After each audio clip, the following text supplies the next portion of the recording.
اگر محبت خداوندی کی حرارت میں کمی ہو رہی ہو تو اس کو اثر نو، جس کو کہ میں آج سوچ رہا تھا تو ایک لفظ ذہن میں آیا کہ جیسے بیٹری اس کو ریچارج کیا جاتا ہے، اسی طریقے سے روح کے اندر محبت خداوندی کی اس حرارت کو اثر نو تازہ کرنا، یہ ہے در حقیقت نماز کا اصل مقصد۔ اس لیے کہ اس لفظ کا بنیادی مفہوم، اصل لغوی مفہوم تو یہ، اگرچہ اس کا سب سے زیادہ کثرت سے جو استعمال ہوتا ہے، اور لفظ صلاۃ جس سے در حقیقت جس تصور پر مبنی ہے وہ ہے اقدام، کسی کی طرف متوجہ ہونا اور پھر دعا۔ صلاۃ کا سب سے قریبی مفہوم لفظی جب بیان کیا جائے گا، اس سے مراد، اس کے معنی تو دعا اس میں اہم ترین ہے۔ کسی کی طرف توجہ کرنا، مناجات کرنا، گفتگو کرنا، مخاطبہ، مکالمہ، دعا، یہ در حقیقت صلاۃ کا سب سے بڑا اصطلاحی مفہوم ہے۔ لیکن جو اس کا مادہ ہے، صاد لام واو یا صاد لام یا، اس کا اصل مفہوم جو ہے وہ تاپنا، حرارت حاصل کرنا۔ تو ان دونوں کے حوالے سے عرض کر رہا ہوں، وہ تاپنا اور حرارت حاصل کرنا وہ ہے روح کے اعتبار سے۔ وہ جو کہا اقبال نے کہ بجھی عشق کی آگ اندھیر ہے، مسلمان نہیں راہ کا ڈھیر۔ یہ عشق کی آگ جب بجھ جاتی ہے، در حقیقت یہی تو انسان کی روحانی موت ہے۔ جب یہ نہ رہے تو چاہے منطق میں بہت انسان ماہر ہو۔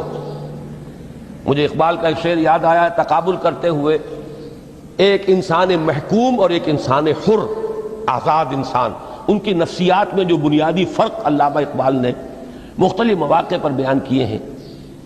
محکوم ہے بیگانہ اخلاص و مروت، ہر چند کے منطق کی دلیلوں میں ہے چالاک۔ تو منطق کی دلیلوں میں انسان چالاک ہو جائے اور وہ لغت ہائے حجازی کا وہ ایک خزانہ بن جائے، اسے تمام الفاظ کے معنی یاد ہو، وہ بڑے مسائل فقہ کے اسے ازبر ہو، جزیات، بے انتہا جزیات جو ہیں وہ مستحضر ہو، فلسفے کے بڑے بڑے مسئلے اس نے حل کر لیے ہوں، لیکن اگر روح میں وہ اللہ کی محبت کی آگ نہیں ہے، وہ تپش نہیں، بجھی عشق کی آگ اندھیر ہے، مسلمان نہیں راہ کا ڈھیر۔ اسی کے حوالے سے آج مجھے یاد آیا تھا کہ وہ جو بڑی سادہ سی ایک نظم ہے، اللہ تعالیٰ سے دعا، یا رب دل مسلم کو وہ زندہ تمنا دے، اس میں بھی جو الفاظ آئے ہیں جو روح کو گرما دے اور قلب کو تڑپا دے، یہ ہے اصل جو مقصود ہے نماز کا۔ اور یہی وہ چیز ہے جیسا کہ میں نے عرض کیا تھا کہ نگاہوں سے اوجھل، یہ پہلو سامنے ہے ہی نہیں، دوسرا پہلو سامنے ہے اور وہ بھی میرے نزدیک بہت اہم ہے، بہت بنیادی ہے، اس میں کوئی شک نہیں، لیکن یہ ہے بلند ترین منزل کہ تقرب الی اللہ، اس کے لیے در حقیقت یہ کس لیے درکار ہے؟ روح کے اندر عشق کی حرارت اور گرمی تازہ ہو جائے۔ بسا اوقات یہ اندر دب جاتی ہے، جیسے انگارہ ہوتا ہے آگ کا، اس کے اوپر خاک اور راکھ آ جاتی ہے، اندر کچھ ہوتی ہے، آگ دبی ہوئی سمجھ، آگ بجھی ہوئی نہ جان، اس دبی ہوئی آگ کو پھر ایک شعلہ بنانا، پھر اس کے اندر ایک حیات تازہ پیدا کرنا، یہ ہے نماز کا اہم ترین اور بلند ترین مقصد۔ لیکن اس کے ساتھ ہی اس نماز میں ذکر ہونا، اس کا یہ ذکر ہے، اور ذکر کی جب میں فہرست بیان کیا کرتا ہوں بہت سے حضرات کے سامنے ہوگا کہ ذکر کا در حقیقت مفہوم ہے استحضار اللہ فی القلب۔ ہمارے ہاں غلطی سے جو ذرائع ذکر ہیں انہیں ذکر قرار دے دیا گیا ہے۔ نماز ذکر نہیں ہے، نماز ذکر کا ذریعہ ہے۔ اقیم الصلاۃ لذکری، نماز قائم کرو میرے ذکر کے لیے۔ یہ اللہ اللہ کہنا یا ادعیہ معصورہ جو حضور صلی اللہ علیہ وسلم کی مسنون دعائیں ہیں، انہیں اپنے تمام معمولات دنیاوی کے ساتھ ساتھ ان دعاؤں کو بھی انسان پڑھتا رہے، اللہ سے دعا کرتا رہے، یہ تمام ذرائع ذکر ہیں. سبحان اللہ الحمدللہ الحمدللہ، اس کا آپ ورد کیجئے، یہ بھی ذریعہ ذکر ہے. حقیقت میں ذکر ہے استحضار اللہ فی القلب، اللہ کو دل میں لے آنا، اللہ کو دل میں حاضر کر لینا. اصل میں تو ترجمہ ہوگا، لیکن حاضر جاننا، یہ کیفیت جو ہے انسان کو حاصل ہو جائے. اب اس کے حوالے سے ذرا بات سمجھیے کہ ایک تو میں عرض کر چکا ہوں مجسم ذکر تو قرآن ہے، لہذا ذکر کی فہرست جب آپ کریں گے ذرائع ذکر تو ان میں سب سے پہلے قرآن آئے گا، اس لیے کہ وہ ہماری حکمت کے پہلے مسئلے کو حل کر رہا ہے، بنیادی مسئلہ، اہم ترین مسئلہ. دوسرے نمبر پر ذکر جو ہے، اب اس کے لیے کچھ اصطلاحات جو میرے مختلف دروس میں شاید آپ کے سامنے بعد میں آئیں یا پہلی آ چکی ہوں، ان کے حوالے سے میری بات سمجھیے. ایک ذکر غیابی ہے، تھرڈ پرسن میں صیغہ غائب میں اللہ کی یاد کرنا. اللہ اکبر اللہ اکبر اللہ اکبر. اب یہ اللہ اکبر جو ہے یہ جملہ اسمیہ خبریہ ہے، ایک حقیقت کی تکرار آپ کر رہے ہیں، اللہ سب سے بڑا ہے، اللہ سب سے بڑا ہے. سبحان اللہ سبحان اللہ سبحان اللہ. یہ در حقیقت ذکر غیابی ہے کہ آپ اس میں مخاطب نہیں ہیں اللہ سے. ایک ذکر خطابی کہیں یا ذکر حضوری کہیں، جس میں مکالمہ ہوتا ہے، جس میں گفتگو ہوتی ہے. تو نماز در حقیقت ذکر حضوری اور ذکر خطابی کی بلند ترین شکل ہے. اس لیے میں نے عرض کیا تھا کہ نماز کے لفظ یا صلاۃ کے لفظ یہ اصطلاحی معنی جو اکثر و بیشتر کیے جاتے ہیں وہ ہے دعا. اور دعا میں ہوتا کیا ہے؟ مکالمہ ہے، مخاطب، اے اللہ، اے میرے رب، اے پروردگار. پھر یہ کہ اس میں اقدام اور کسی کی طرف متوجہ ہونا. یہی وجہ ہے کہ افتتاح صلاۃ، نماز کو شروع کرنے کے لیے، ایک تو وہ الفاظ جو قرآن مجید میں آئے ہیں، انی وجہت وجہی للذی فطر السماوات والارض حنیفا وما انا من المشرکین. یہ ہے توجہ کا ارتکاز، بشرطے کہ یہ صرف الفاظ ہی نہ نکل رہے ہوں، واقعتاً یہ تعبیر ہو اس وقت کی انسان کی نفسیاتی کیفیت کی، کہ شعوری طور پر وہ فیصلہ کرتا ہے کہ اب میں منقطع ہو رہا ہوں، ہر چہار طرف سے اپنی توجہ کو ہٹا کر، ہر مسئلے سے اپنے آپ کو خالی و ذہن کر کے، یعنی ظاہری اور باطنی دونوں اعتبار سے میں اپنی توجہ کا ارتکاز کر رہا ہوں اس ذات کی طرف جس نے آسمانوں اور زمین کو پیدا کیا، اور بالکل یکسو ہو کر رہا ہوں. انی وجہت وجہی للذی فطر السماوات والارض حنیفا وما انا من المشرکین.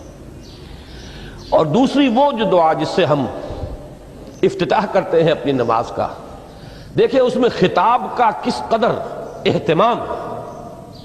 وہاں سبحان اللہ نہیں ہے، سبحانک اللہم، پاک ہے تو اے رب ہمارے، وبحمدک وتبارک اسمک وتعالی جدک. اب آپ غور کر رہے ہیں، یہ ہے تخاطب، براہ راست مخاطب ہونا ہو رہی ہے.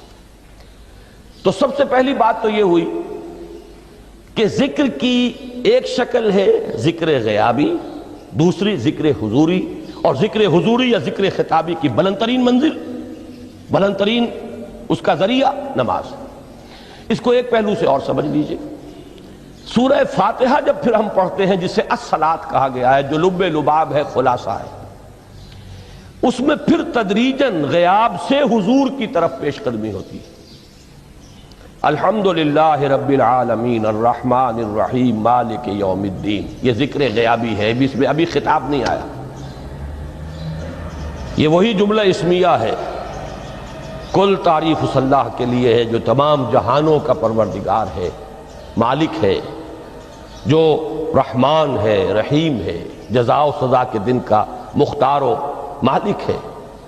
اب یہ غیاب سے حضور کی طرف، ایاک نعبد و ایاک نستعین اہدنا الصراط المستقیم.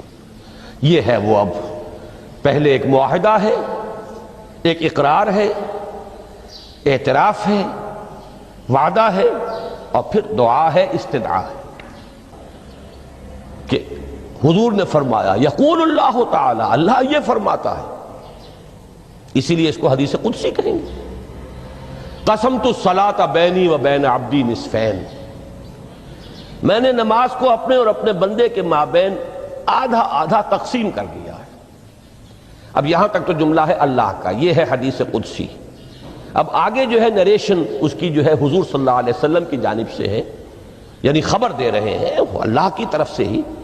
ویسے تو تمام احادیث ہی گویا کہ ہم سمجھتے ہیں انسپائرڈ تو اللہ کی طرف سے ہی ہے، لیکن یہ کہ جہاں صراحت ہو کہ اللہ کہتا ہے وہ حدیث قدسی ہے۔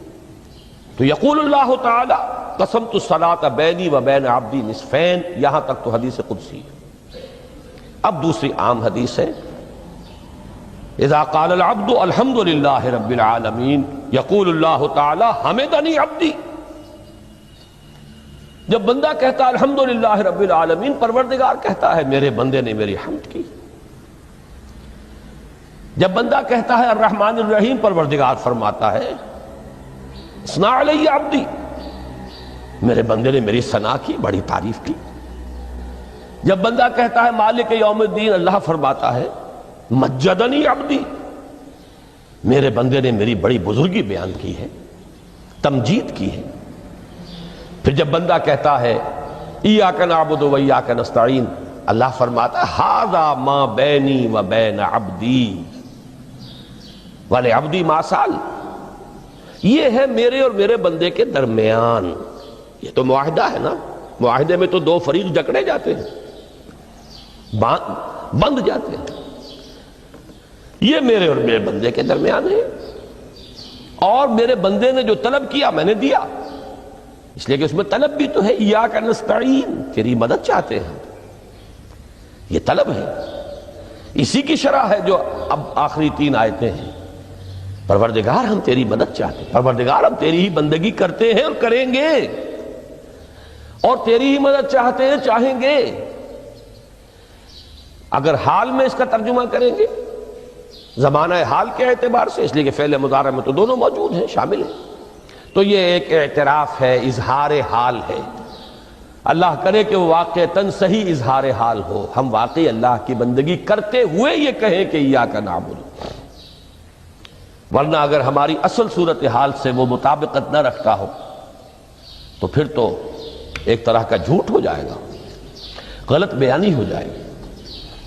ایاک نعبد، تیری ہی بندگی کرتے ہیں، اور مستقبل میں کیجئے، کریں گے، یہ ہے عہد۔ تیری ہی مدد چاہتے ہیں، تجھی سے مدد طلب کرتے ہیں، تجھی سے مدد چاہتے رہیں گے، اس کے لیے فرمایا وَلِعَبْدِ مَا سَأَلَ۔ اور پھر اس کے بعد وہ استدعا ہے، اهدنا الصراط المستقیم صراط الذین انعمت علیہم غیر المغضوب علیہم ولا الضالین۔ اس حدیث میں اس کو ایک ہی جملے کو لیا گیا ہے، ایک ہی جملے کی حیثیت سے۔ جب بندہ یہ کہتا ہے تو اللہ فرماتا ہے ھذا لعبدی ولعبدی ما سأل، یہ خالص میرے بندے کے لیے ہے، اس بندے نے ایک درخواست پیش کی ہے اور میں نے گرانٹ کی، وہ اپلیکیشن، وہ ریکویسٹ گرانٹڈ ہم نے دے دی، ولعبدی ما سأل۔ یہ ہے اس کی تاثیر کا عالم، بشرطے کے معاملہ وہ شعور کے ساتھ، بشرطے کے مطابقت ہو ظاہر اور باطن کی، بشرطے کے مطابقت ہو قول اور فعل کی، تو اس کا اتنا اونچا مقام ہے کہ ایک ایک جملہ ادھر ادا ہوا، ادھر اللہ کی طرف سے ریسپانس مل رہی ہے۔ افلاک سے آتا ہے نالوں کا جواب آخر، اٹھتے ہیں حجاب آخر، کرتے ہیں خطاب آخر۔